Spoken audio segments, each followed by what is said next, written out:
नमस्कार बच्चों। जो जिसकी मेहनत उसकी जीत पाठ का तीसरा भाग शुरू करें। मैंने बताया था इसमें हम स्पष्ट रूप से क्लास वर्क पढ़ेंगे, लिखेंगे। मैंने भेज दिया है क्लास वर्क, पहले भी मैं बता चुकी हूँ।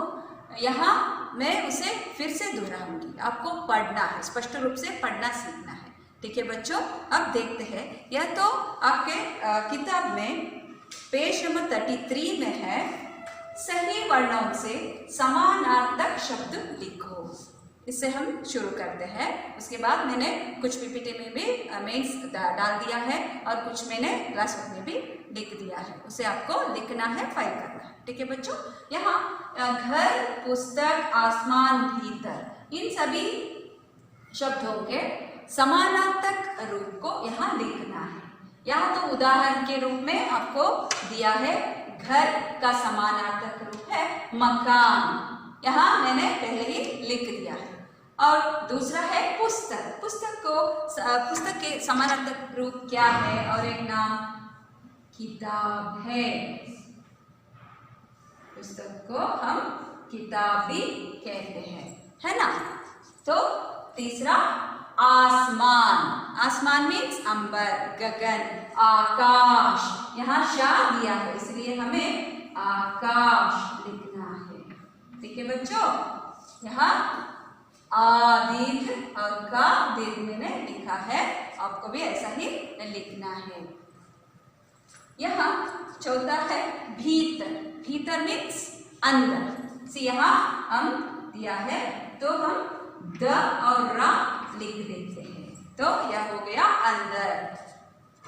घर, मकान, पुस्तक, किताब, आसमान, आकाश, भीतर, अंदर, तो बन गए समानार्थक शब्द। ओके, अब हम पीपीटी देखते हैं, उसके साथ कुछ मैंने डाल दिया है, उसे पढ़ते हुए आगे बढ़ते हैं। ठीक है बच्चों, तो बच्चों पहले हम जोड़कर लिखो देखते हैं। यह तो बहुत आसान है।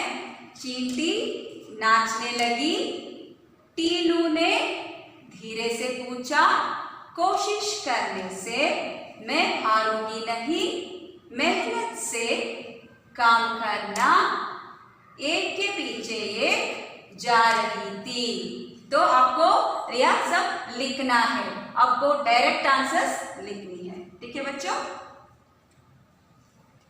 अब दूसरा मेन है सही शब्द चुनकर खाली जगह भरिए। क्लास वर्क में मैंने लिख दिया है, यहाँ भी मैंने मार्क कर दिया है, आपको टेक्स्ट बुक में भी लिखना है। पहला, राधा रमेश डैश बहन है। See 3 options are there, you have to fill correct one. बहन स्त्रीलिंग रूप है, इसलिए हमें की लिखना है। राधा रमेश की बहन है। राधा सेंट्रल स्कूल में पढ़ती है, यह भी स्त्रीलिंग रूप है, इसलिए हमें पढ़ती है लिखना है। पढ़ते या पढ़ता हमें लिखना नहीं चाहिए। थर्ड वन, बेटा, इस शब्द का स्त्रीलिंग रूप है बेटी। ठीक है बच्चों,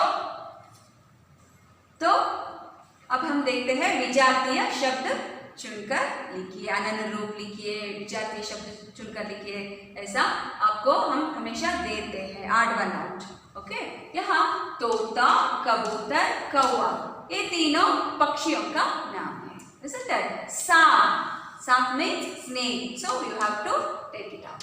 You have to write the answer here. सांप is the answer here. Okay, odd one. Second one, बाघ, चीता, सिंह, गाय, ये सभी तो वन्य पशु है। गाय ये तो पालतू जानवर है, इसलिए हमें गाय को मार्क करनी है। ठीक है बच्चों। थर्ड वन, बस, माता, पिता, बहन। माता, पिता, बहन, ये तो अन्य लिंग रूप है, लेकिन बस ये तो क्या है? एक वस्तु है, तो इसीलिए हमें बस को बाहर निकालना है। तो यह मैंने यहाँ लिख दिया है, बोर्ड पर हमने देखा। घर, मकान, पुस्तक, किताब, आसमान, आकाश, भीतर, अंदर। तो इसके बाद हम कुछ प्रश्न उत्तर देखते हैं। मैंने उसे क्लासबुक में लिख दिया है, आपको मैं भेज रही हूँ और उसको हम पढ़ते हैं। सेकेंड वन, चींटी के प्रति हमदर्दी किसने दिखाई? चींटी के प्रति टीलू ने हमदर्दी दिखाई। थर्ड वन, टीलू ने हमदर्दी से चींटी से क्या पूछा? उत्तर, टीलू ने हमदर्दी से चींटी से पूछा कि मैं तुम्हारे बिल तक पहुंचा दूं। फोर्थ वन, टीलू ने चींटी से क्या सीखा? टीलू ने चींटी से सहयोग और अनुशासन सीखा। सेकंड में 2 या 3 वाक्यों में उत्तर लिखिए। प्रश्न है, मेहनत करने के बारे में चींटी ने क्या कहा? चींटी ने टीलू को मेहनत करने के बारे में ऐसा कहा, मेहनत से काम करना बहुत अच्छी बात है, चलो अब तुम मुझे काम करने दो। सेकंड वन, चींटी ने विश्वास के साथ क्या कहा?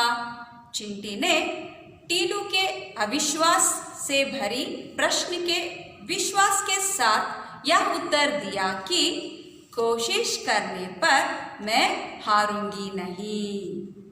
तो होमवर्क में मैंने क्या दिया है, इन वाक्यों को अंग्रेजी में अनुवाद कीजिए। पहला, मैं तुम्हारे बिल तक पहुंचा दूं, चींटी को गुस्सा आया। थर्ड वन, मुझे काम करने दो। फोर्थ वन, कतार में एक के पीछे एक जा रही थी।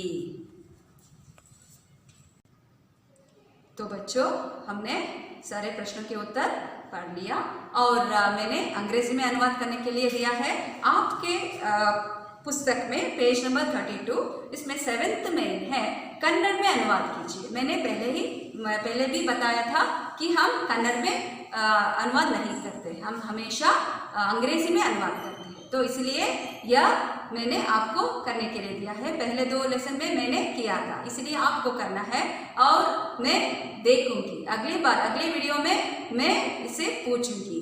किसी दूसरे पार्ट को शुरू करेंगे तो भी मैं इन प्रश्नों के साथ आपको मिलूंगी। ठीक है बच्चों, आज हम समाप्त करते हैं यहीं पर।